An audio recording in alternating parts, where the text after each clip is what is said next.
the science of self-control. We live in a scientific age. Men of science are numbered by thousands, and they are ceaselessly searching, analyzing, and experimenting with a view to discovery and the increase of knowledge.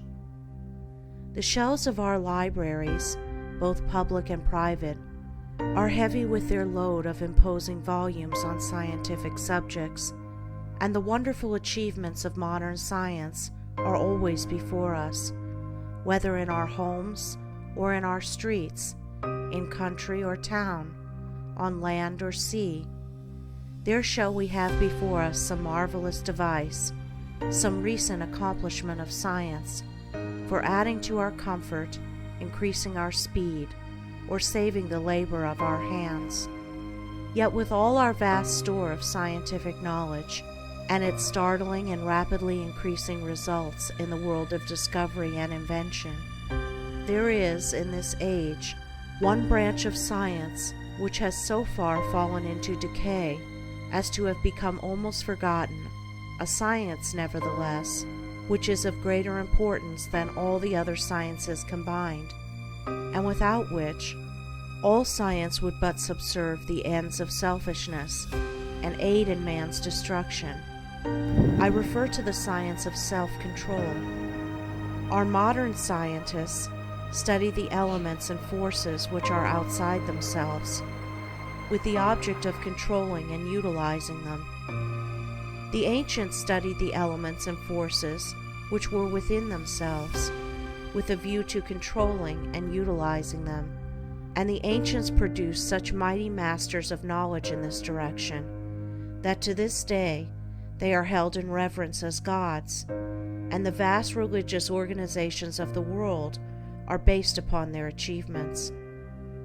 Wonderful as are the forces in nature, they are vastly inferior to that combination of intelligent forces which comprise the mind of man, and which dominate and direct the blind mechanical forces of nature.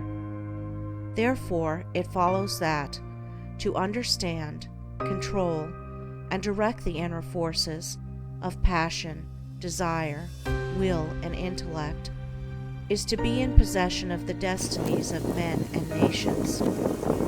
As in ordinary science, there are, in this divine science, degrees of attainment, and a man is great in knowledge, great in himself, and great in his influence on the world, in the measure that he is great in self-control. He who understands and dominates the forces of external nature is the natural scientist, but he who understands and dominates the internal forces of the mind is the divine scientist, and the laws which operate in gaining a knowledge of external appearances operate also in gathering a knowledge of internal varieties. A man cannot become an accomplished scientist in a few weeks or months, nay, not even in a few years, but only after many years of painstaking investigation can he speak with authority and be ranked among the masters of science.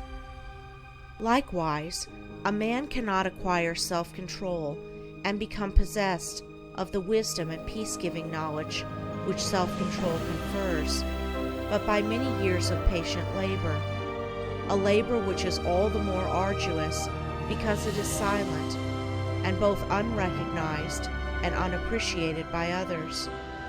And he who would pursue this science successfully must learn to stand alone and to toil unrewarded, as far as any outward emolument is concerned.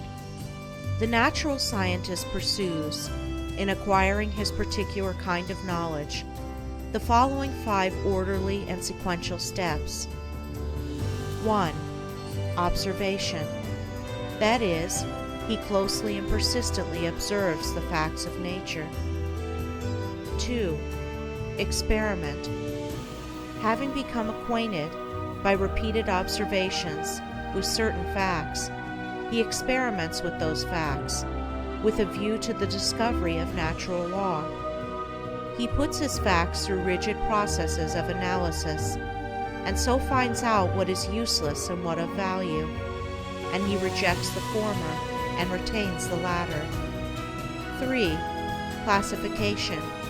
Having accumulated and verified a mass of facts by numberless observations and experiments, he commences to classify those facts, to arrange them in orderly groups, with the object of discovering some underlying law, some hidden and unifying principle, which governs, regulates, and binds together these facts. 4. Deduction. Thus he passes on to the fourth step of deduction. From the facts and results which are before him, he discovers certain invariable modes of action, and thus reveals the hidden law of things. 5. Knowledge. Having proven and established certain laws, it may be said of such a man that he knows. He is a scientist, a man of knowledge. But the attainment of scientific knowledge is not the end, great as it is. Men do not attain knowledge for themselves alone, nor to keep it locked secretly in their hearts, like a beautiful jewel in a dark chest. The end of such knowledge is use, service, the increase of the comfort and happiness of the world. Thus, when a man has become a scientist, he gives the world the benefit of his knowledge, and unselfishly bestows upon mankind the results of all his labors.